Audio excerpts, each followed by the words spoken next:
Hello বন্ধুরা, সবাই কেমন আছো? আশা করি সবাই খুব ভালো আছো।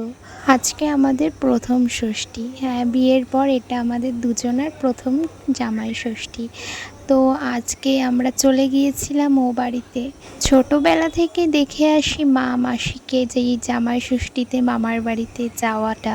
তখন আমরাও মামার বাড়িতে যেতাম বাবা মায়ের সাথে, কিন্তু সেই জিনিসটা হয়তো বুঝতাম না, আমাদের আনন্দটা অন্যরকম ছিল। কিন্তু এখন যে হঠাৎ কবে এতটা বড় হয়ে গেলাম ভাবতেই কিন্তু অবাক লাগে। হঠাৎ করে এতটা বড় হয়ে গেলাম যে আমিও জামাই ষষ্ঠীতে বরকে নিয়ে চলে এসেছি। আসার পর মা সবার আগে নিয়ম ছিল কিছু রিচুয়ালস, সেগুলো করে নিচ্ছিল ষষ্ঠীর। তো তার মধ্যে বাবাকে অনেক অনেক মিস করছিলাম, কারণ বাবার এই দিনটিকে ঘিরে অনেক স্বপ্ন ছিল।